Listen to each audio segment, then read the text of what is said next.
Let me fire off the invite to Bobby, and we will be off to the races here.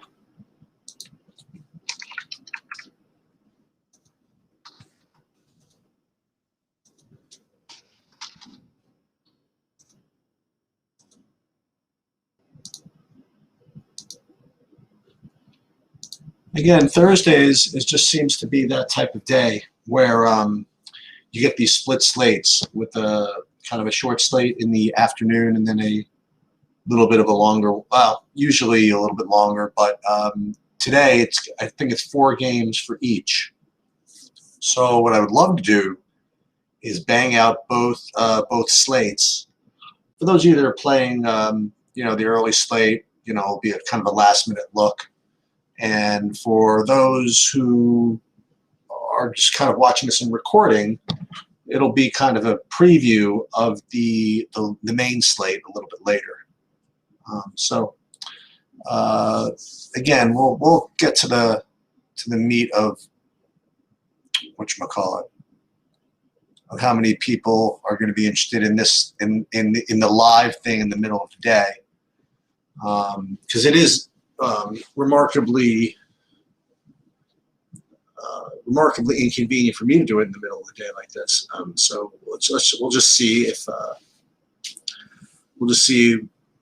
what we do about that. Hey, how's it going, man?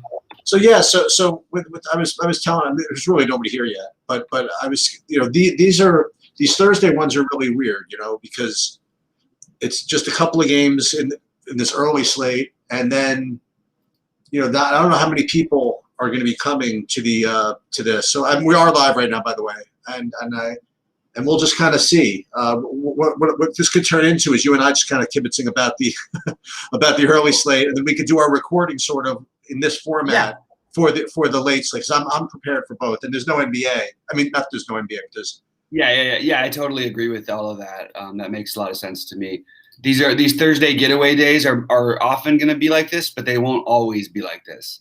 Oh, is that right? Okay. Like today, especially, I noticed that when there's a big, especially the bigger the golf tournament, and historically it's always been the big golf tournament weeks where they do that more. They tried to schedule it. But yeah, I think it's mostly going to be roughly this. Sometimes it might be 10 a.m. Sometimes it might be 10:30 a.m. or sorry, 1:30 1 p.m. 1:30 p.m. Eastern. But yeah, the thing is, I had my friend over last night, and we were up pretty late and just hanging out doing nothing. But I didn't get much sleep, and I woke up too late to even be able to play any real tournaments on this slate. So they're all sold out. Yeah, they all sold out, but it's these aren't made for the West Coast, man. Our West Coast people need to be represented. Yeah, I hear you. Then again, it's not like it's 6 in the morning your time. It's like 9 o'clock. It's not like no, but at 7 a.m. I couldn't get in. That's true. I got you. 7 a.m. is pretty reasonable, for a wake up day. It's not just waking up; it's actually getting a lineup in. You know me; I like to get my lineup together before I get it in, just so my rough one is an idea. And I've got to work on my scheduling too, because I spent a little bit of time, especially on the Thursday. So I uploaded to the site my sheets for the early slate, and that kind of took up more time than I was expecting. Not that, at this time of day, a little more than I was expecting. So I actually didn't have a chance to get into any of the bigger ones before they sold out, because I was doing that. And then, so I gotta streamline these a little better. But I'm getting. Yeah, well, look, we're in beta testing mode still. There's a lot of things that we want to make sure to find it as easy. The whole point is, me and Evan, Kenny talk about it every day. We need to make this as easy for you as possible. Yeah, and I actually, the guy that helped me develop my spreadsheets, I have, he does work for me from time to time, and he's working on I gave him this project yesterday. Told him to see if he can make this a little bit faster for me. I showed him all my stuff, and I said, listen, is there any way you can make this whole process a little faster for me? I think he's going to create a macro for me, makes it a little bit easier. So he's working on that, but I'm psyched though. For those of you that are out there or who's listening to this by recording or whatever, you're going to be getting some interesting things on our site. Whatever keeps my brain interested, I kind of like. So there's another tool we're working on, Sheets, that I'm still skeptical of how easy it's going to be to do. That's sort of what Pierce brought up the other day, and we'll get into it, on a different call or whatever. Okay. But basically, the idea of being an information aggregation machine throughout the industry, and that could really be something. We'll definitely be. We'll definitely screw around with that. So so you know what? Since you didn't play, I guess I'll just kind of go. I'm ready to go. Just so you know. I mean, I prepared. I've got it all prepared as if I was playing. Oh, okay. So there's the problem. The problem is I got a little bit too ahead of myself, in that I already ran my stuff for this evening. So my runs for the afternoon have already been replaced. Okay. But that's okay. I just want to. I got to change this one Judge lineup because Judge is out. I'm going to throw out a real quick bet for any of you guys who are straight bettors, because I think there's one incredible bet on the slate that have nothing to do with DFS. If you play props and if you're able to do it in your area or whatever, jump on to DraftKings or wherever. I mean, look, Nick Pivetta has a 4.5K strikeout prop, and I know the Blue Jays are a tough team. And it's a tough umpire. I'm not saying you shouldn't be playing Pivetta in tournaments even, I don't think. Although it is a lot of righties. But for him to have a 4, I've never seen him with a number that low before. And it just doesn't match up with how he's pitched at all. With the exception of one weird start against a team that was throwing out lefties against him. I just don't see any, if you played this 100 times, I think 80 to 90% of the time he's over 4.5 strikeouts. I really do. You know what? I lied. I do have my stuff from today because I remember I had to upload it to the site. So I actually do have it. So if you were playing pitchers in the afternoon, who would you play as pitchers? For the afternoon slate, I think it's pretty straightforward for me, unfortunately. I think that there's some weird, maybe you could argue for Steven Matz, and again with Pivetta with the righty lineup, but I think it's pretty clear that you're just playing some combination of Smiley, Vasquez, and Alcantara. Yeah, you're blowing my mind right now. I'm talking about the early slate. Oh, I'm so sorry, man. I messed up. I'm sorry about that. I clicked on my wrong window. I'm like, I don't have a share of any of those guys. I don't know what you're talking about. See, that's how deep diving I am. I'm looking for players who aren't even on the slate. So I think it's pretty. Again, it's Tyler Mahle, Domingo Germán, and Dane. I actually think Dane Dunning is. I can get a little bit on board against the Yankees even. At 6,500, if you aren't stacking Yankees, which I'm guessing is what a lot of people will do. Those are the guys. I think that's pretty much all the guys I would use, and I think Mahle is the most obvious, and I'd say for good reason. You could argue he or Rich Hill are the best. Those guys in Germán would be who I use. Yeah, so I don't want to say went on tilt, but I decided to do. So from a projection standpoint, like who the best plays are, I like Germán the best. And then I would make a case for any of the other ones. The Dunning, Kramer, and Mahle I have as very similar. Now, again, you're talking about totally different price tiers, right? But I would play some Kramer. I would. But what I decided to do is something different. What I decided to do is get some leverage that'll knock me out after the first inning. So I played Trevor Williams. So we will see. We will just see what happens. Well, okay. So we talked about leverage though, just from a general DFS standpoint. I think those kind of I'm not saying I like the Trevor Williams play today, but this is the kind of time where I think the leverage really does matter. By the way, a little shout out to Corey Kluber for throwing the no-hitter last night. I kind of wish we would have stuck on him. There was just too many other pitchers. But hey, I want a victory lap because if people actually listen to me, this is exactly what I said. I said, I'm not playing because I'm playing one lineup. But if you're playing 20 lineups, you should play him. And I liked him ahead of the other two guys in the 7,800. So that would be, if you play 20 lineups, you're supposed to have him. And we talked about it earlier, and I feel like we get a little credit because we were on it before other people were. We've been saying that Kluber is not, or at least I've been saying, I mean, Kluber is not done. This is what he does every year. He pitches himself into and he's not going to throw a no-hitter every time, but if you're playing Texas, he might. Like, how about this, Chief? 6 no-hitters already versus 3 teams, each twice. Yeah, so that's the deal. Like, so for me, the reason why I like the Trevor Williams, first of all, I'm playing the tournament that requires it, right? Second of all, it's like Washington is probably the most obvious hitting stack. Yep. But it's not like any of these other pitchers are like just so amazing. You know what I mean? Right. So I'll take a shot, whatever, and we'll just see what happens.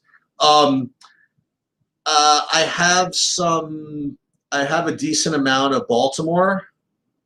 So can I ask you a question that you kind of ask me, though, pretty often? I think it's kind of relevant. Yeah. So that Trevor Williams, now, would you play him like – you wouldn't play him in like $100+ tournament probably? Never. Okay.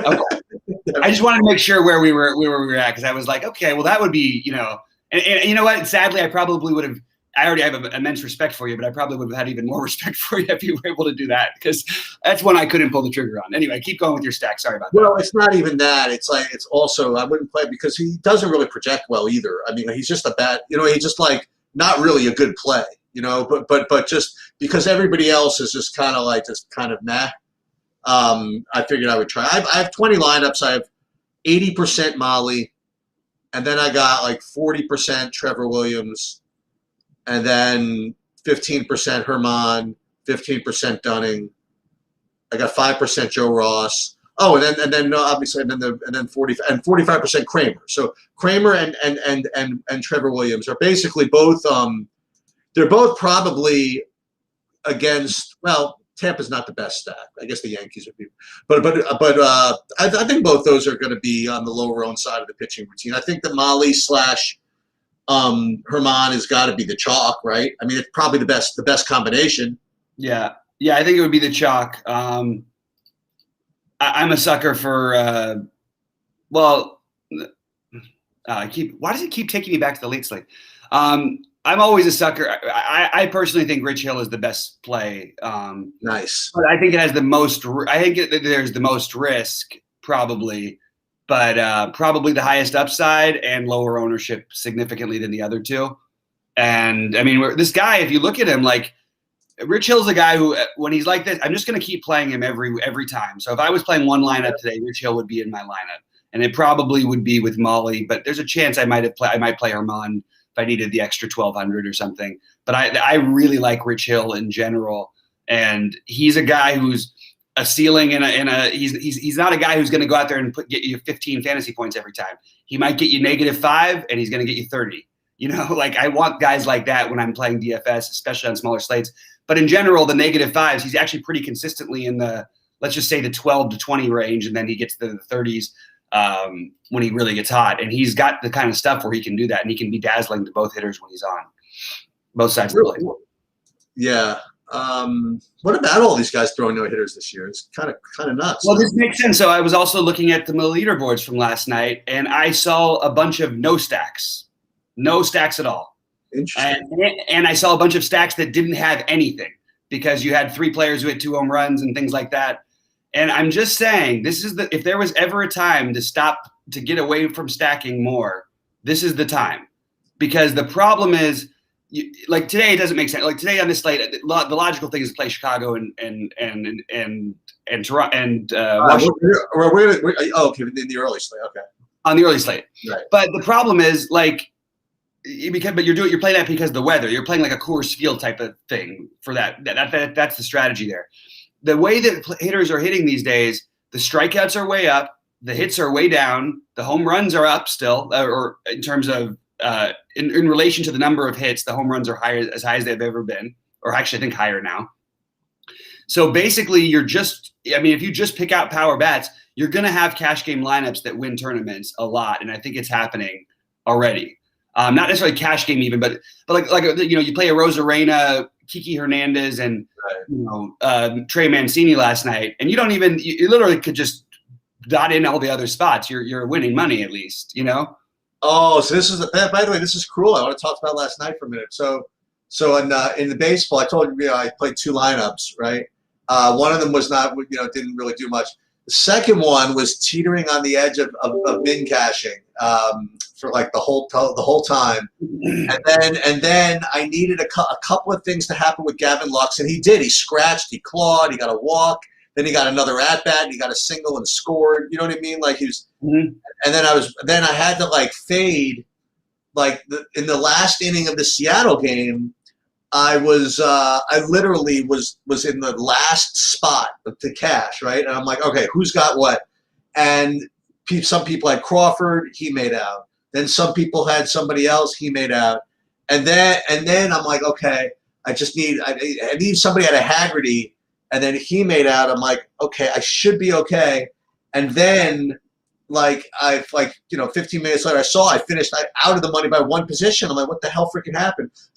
I forgot about this equity. Some asshole had freaking Scooble who got the win, and got the 3 points out of the win to pass me. I didn't even notice that. He was so far behind in that type of thing, like 3 points, right? That I didn't bother to look for the Scooble. So somebody with the Scooble win equity got me at the end. Oh man, yeah, that's that's too bad. But I just want to say what's up to John Diaz in chat, guys. Always with us, appreciate it. Yeah, the wind is blowing out at Wrigley. That game should be but again, it should have been yesterday too, and it wasn't. So you're gonna have days like that. My mom always said there would be days like this. I'm ready to start doing the old dad jokes. Yeah, got him. By the way, a nice couple birdies in a row to get Hatton back to -1, which is nice. Yeah, and then Keegan is humming along. Keegan's looking beautiful. I'm kind of shocked at some of the ownerships. I actually feel really good. Like I don't love his recent form and everything, but I look at it. I don't understand how DJ is 6%. I'll take that. I'll just take it. You know what I mean? And if you just tell me that, I'll put it in my biggest lineup every time. And well, you know what? I like that you're gonna need to play. I like the conditions. The conditions are really, really tough. I mean, I like that you're gonna need to fight through to get there. More fun than those weeks where everybody's 35 under. Yeah. You all feel great, and then you're like, wait a minute, I only have 4 guys make the cut. John Diaz 1 pivot away from winning the NBA lottery. Damn it, man. I'm sorry to hear it. I'm sorry to hear it, buddy. I'm always pulling for you. Yeah, I was 1 5 by 5 away, I think. Yeah, I think I was a 6 by 6, but I would have been chopping. No, I'm just kidding. But yeah, that was I mean, to be honest with you, I didn't even really watch all that much of the Laker game. It's weird to feel like I actually thought that once they were down early, I was like, okay, well, they'll just win a close game now instead of winning in a blowout. I didn't really have any feeling that they were going to lose, but the way they won, I mean, they obviously could have lost. LeBron hit the big 3 with a minute to go. Yeah. Pretty good stuff in terms of an actual NBA game. And Steph, as much as we say it, I mean, I don't think he can be overappreciated for how amazing that guy is. There's nobody like him, and I mean, he plays with a smile on his face. Everybody loves him. There's nobody else like him, and honestly, it's a bad strategy. You should be complaining to the refs. You should be trying to get foul calls. You should be trying to get in their ear, but it works out for him, and he's just wonderful. A pleasure to watch. Anyway.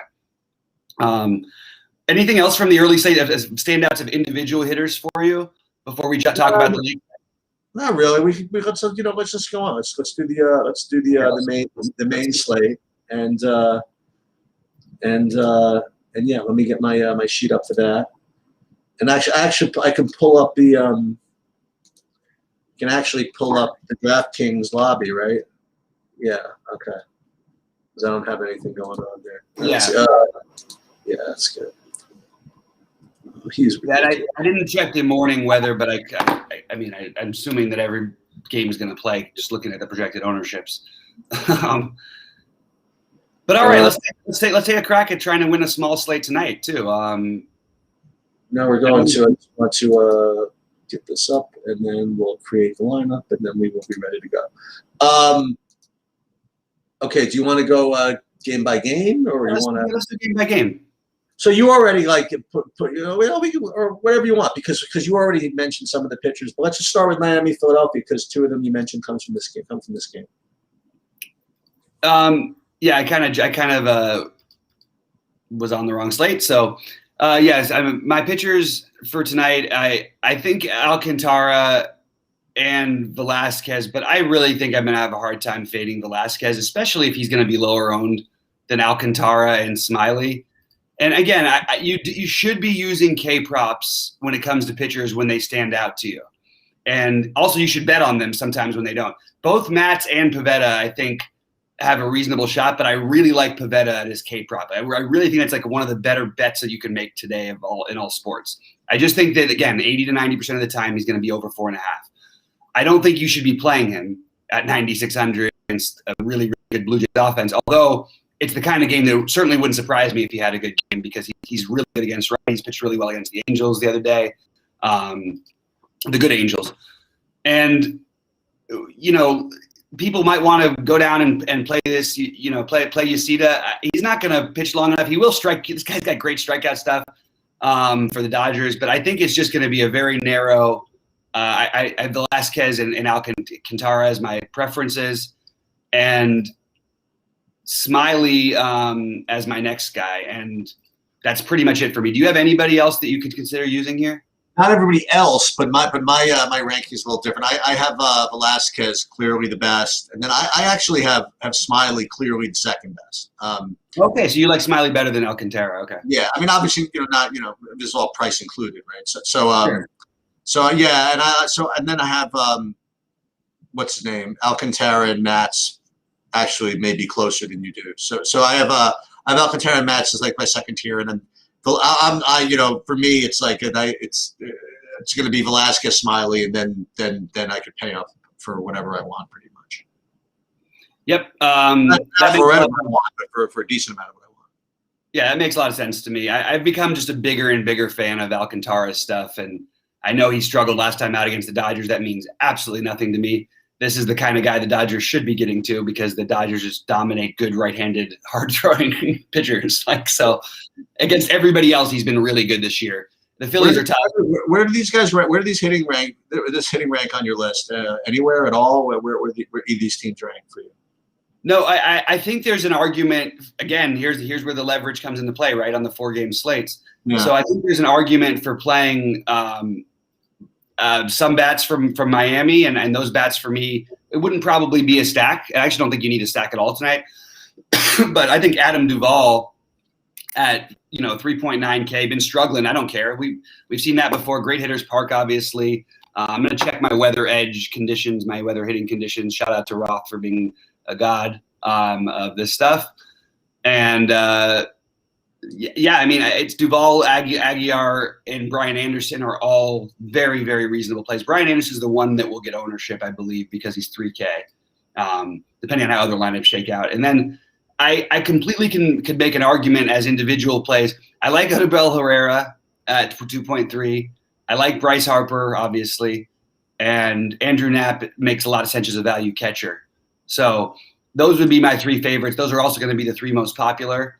And, you could mix in a Reese with it. You know what I mean? If you want to. It's just going to be hard to get away from the Boston-Toronto game and then the Dodgers for me. People are going to play Atlanta too.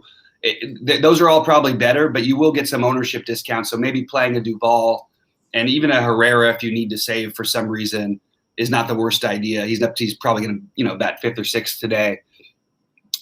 Seems to be figuring himself back out again a little bit, multiple hit games in the last 2. I think he's got a 7-game hitting streak.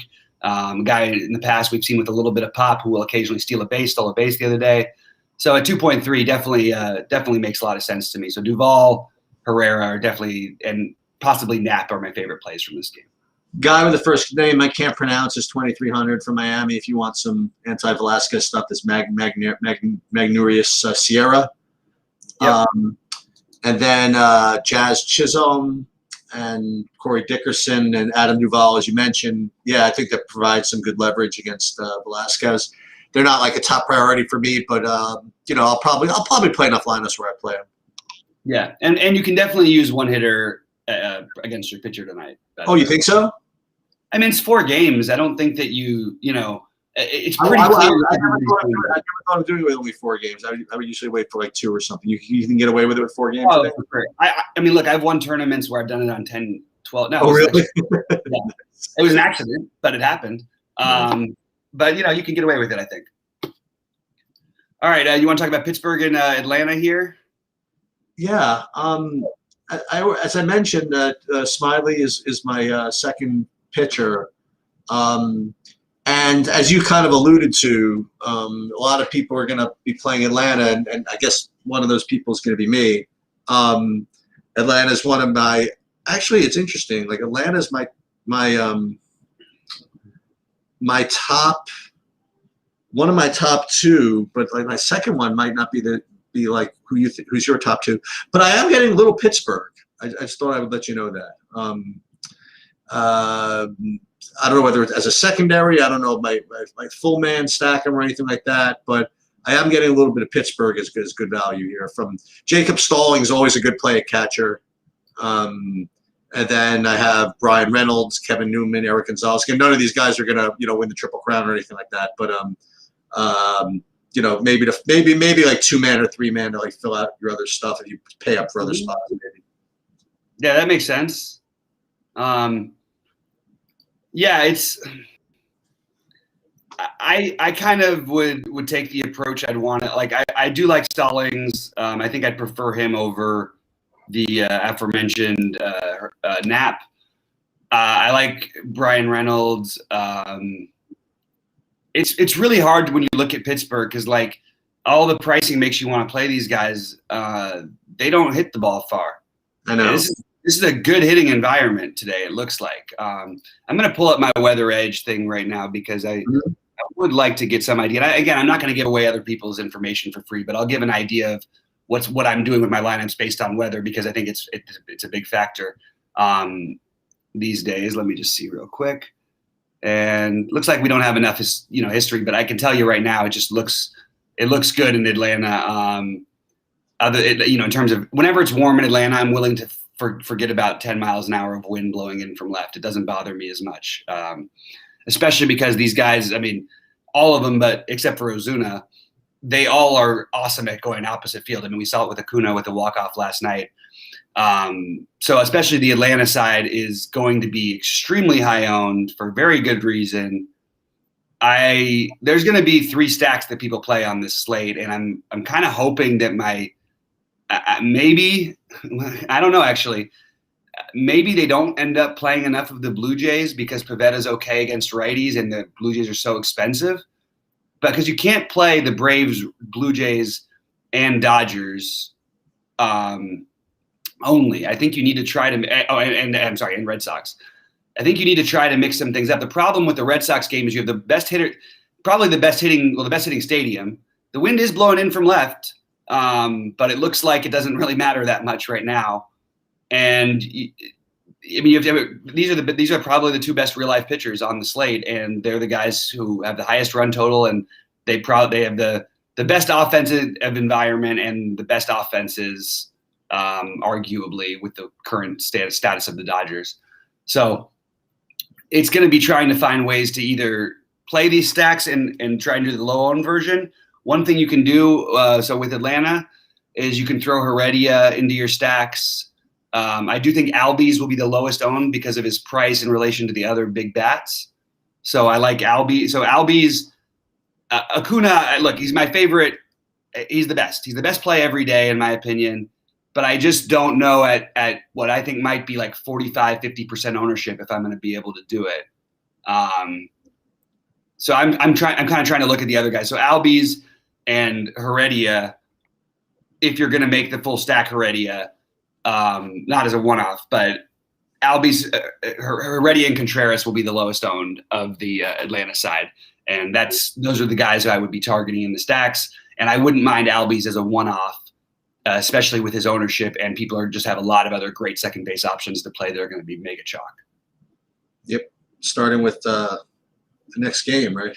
Yeah, I may come back to a Pittsburgh stack here. I mean, like if I just get the best 4 bats in with 4 Pittsburgh guys, and not a full stack, they're not that kind of a team for me, or even 3 of them, and maybe get a 3-2-2 or something like that. I just think that there's enough upside against Smiley if he's off that you can really, you can really do something by playing them. And they cost absolutely nothing, obviously. So that might be something I do. Yes, this guy, by the way, the guy that fills in also that just joined a couple of games ago, Will Craig from Pittsburgh, is 2,200. He takes up a first base spot, but that means you can't play Freeman or well, who else do you mean? Oh, there's Muncy also over there, but that's one of the guys that I forgot to mention from Pittsburgh. Yeah. Who was the one? Will Craig. Yeah, good call. Craig, I do like Reynolds and Stallings a lot too. I mean, Stallings I'm kind of shocked by the projected ownership. I guess it's because everybody's going to play Smiley, but I would think that Stallings would be if you're not playing Smiley, I think he would be the catcher one for me. See, I think, by the way, it's so funny because when I was building like a kind of a hand-built lineup, this was a situation where I actually wouldn't have minded putting Stallings in against Smiley.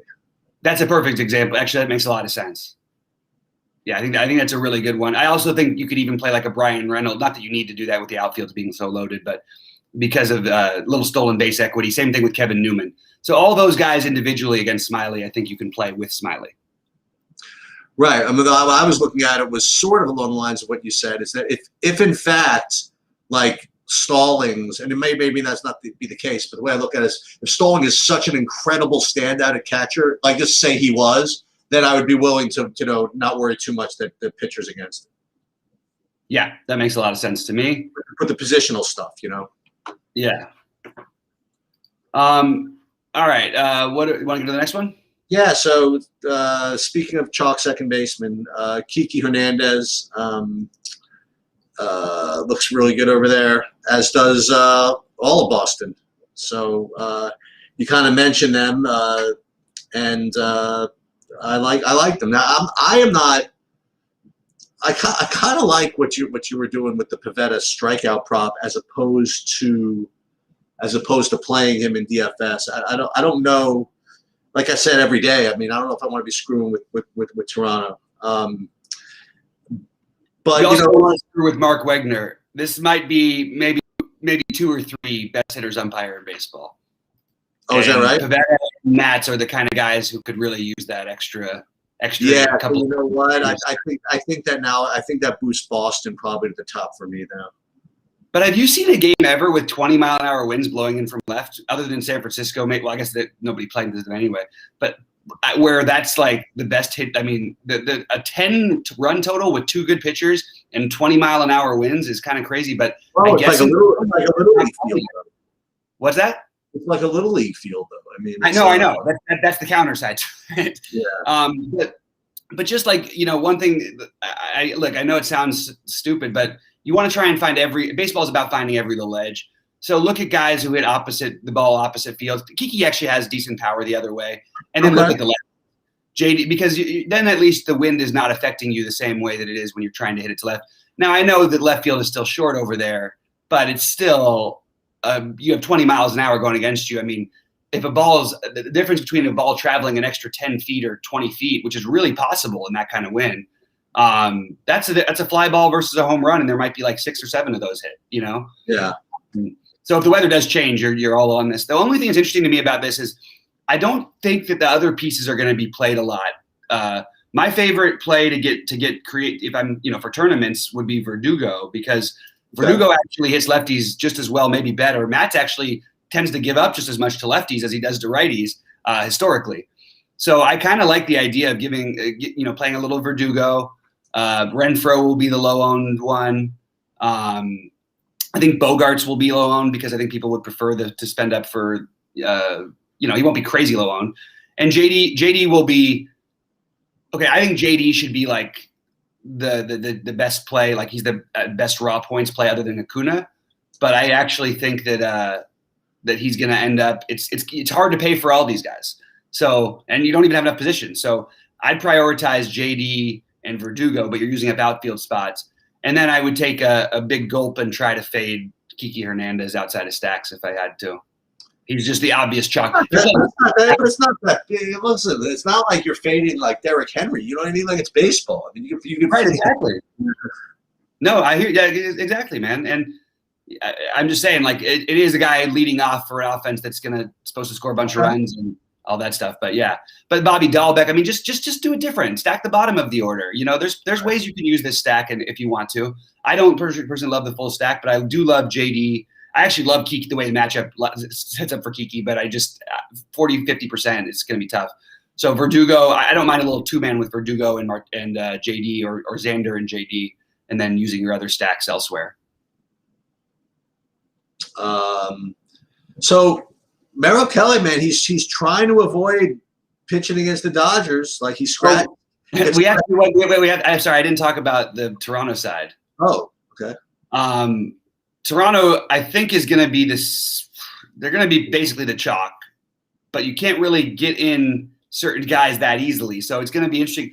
Like oddly, Vlad Guerrero is probably going to be the lowest owned of the Toronto guys. So I would try to make a priority to, if you can, get Vlad Guerrero in there. And you can use some of the value we talked about from Pittsburgh. You can use some of the value even in these other games. Danny Jansen is an obviously logical catcher play, but at the same time, we have Scott Stallings batting cleanup at the same price, essentially.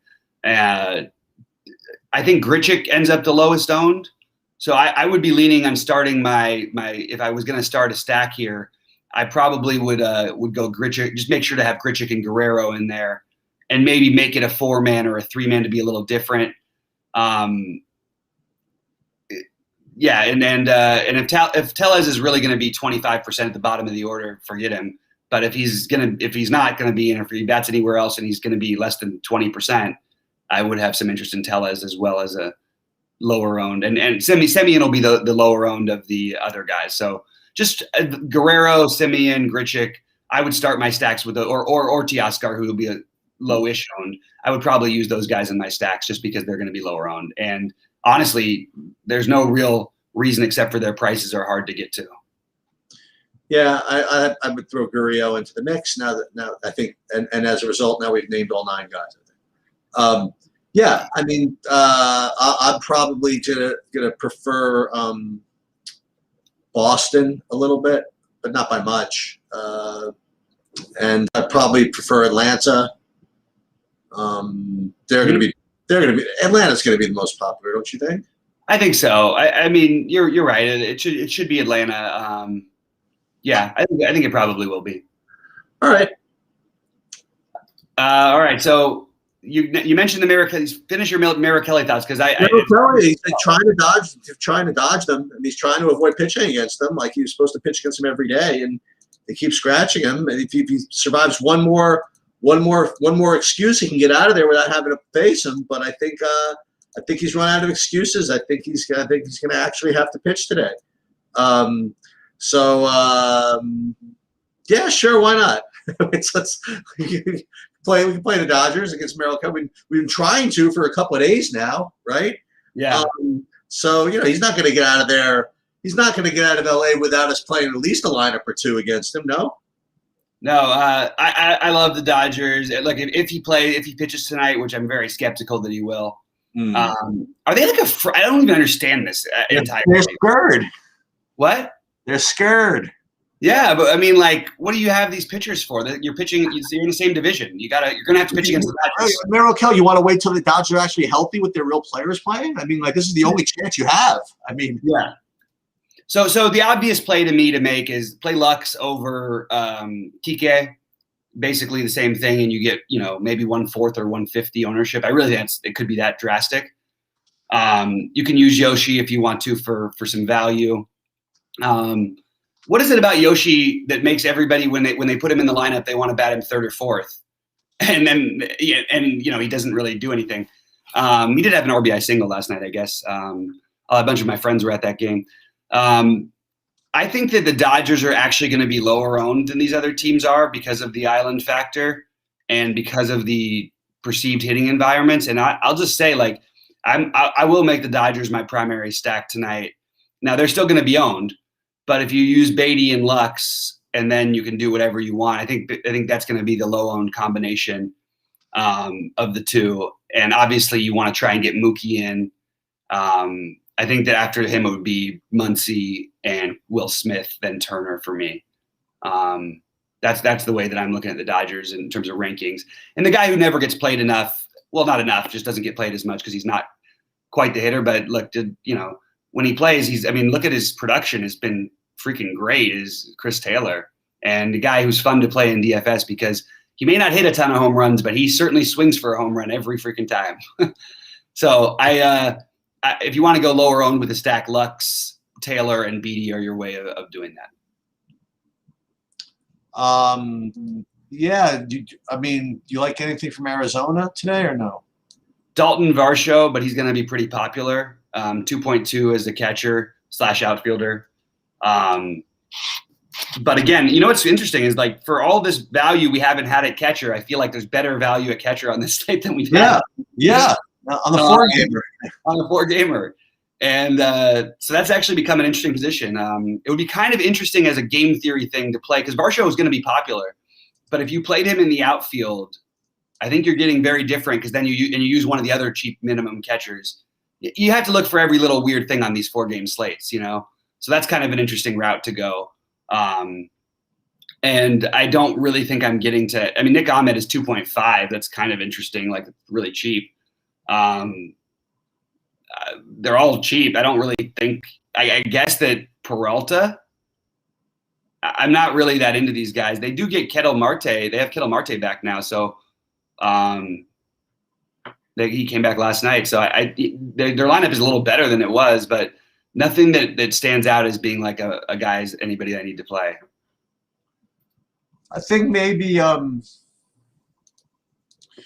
want to. Do we need the full hour tonight? Do you want to just go on at 6:30? What do you want to do? No, we definitely should just go on 6:30. Yeah, we can't. Okay. I don't even think we could spend a full hour. That's what I'm saying. Yeah. Do you want to talk about FanDuel real quick? Yes. So on FanDuel, I actually have Smiley and Velasquez equal over there. So I play an equal amount of them. And then I have Atlanta, Toronto, and Boston as my top stacks over there. With Atlanta and Toronto being higher than Boston. And because both Smiley and Velasquez are really inexpensive, you could play whatever you want over there. Yeah.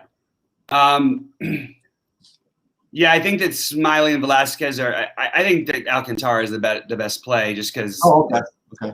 But he's also going to be the most popular, and he's the most expensive. But it doesn't really matter pricing that much Right. around the build today. So I know that Drew Smiley has had two games where he pitched 6 innings and all that. He was pretty effective in those games, but I don't know. I find myself just wanting to try and go for the raw points, and it does seem like Alcantara provides the highest upside along with Velasquez. So those are my two. And maybe what I do is because I'll probably play one big lineup on each side, I may play Velasquez and Smiley on one and then Alcantara over here. That's sort of what I'm leaning as of right now. Nobody else really in consideration. I have to say, when I looked at the slate, I did think for a second maybe I should be playing Pivetta against all these righties because as good as they are, there are some strikeouts in that lineup, and that's why I was sort of blown away by this 4.5K prop. Like it threw me from even considering Pivetta, and maybe I should consider him a little bit more. But that's the only other thing that I would add here. Again, worst hitters, one of the worst pitchers umpires in baseball. So that's where you get into trouble. And yeah, I agree. Over here, the stacks are pretty much the same for me. I just want to try to find ways to get more and more different. So just it's actually the same names I mentioned before are pretty much the same names over here in terms of how to get different with those stacks that are popular. Also doing things like double, a position that maybe people are not as comfortable with, maybe playing 2 players, using 2 players from that and one in your utility. That might be a good way to go to get a little bit creative. Okay. That's really all I got over there. All right. So we'll see you guys at like 6:30, and there we go. So this is just going to show up on the YouTube channel anyway, so you don't need to post this. All right. Great. Yeah, absolutely. And I guess just real quickly before we get out of here, I'm just going to say Duvall, Reynolds, Stallings, Verdugo, Guerrero, Teoscar, Gavin Lux. Those are like the they're not way off the board. It's a 4-game slate, but they're close. And I agree with John Diaz. I think Jazz Chisholm is going to be a talent, and I think that some better team is gonna pay for him hopefully in a couple of years. Somebody's gonna swoop him up and get him out of Miami. All right, guys. Thanks a lot, Cheats. And we will see you at 6:30 Eastern. All right. See you.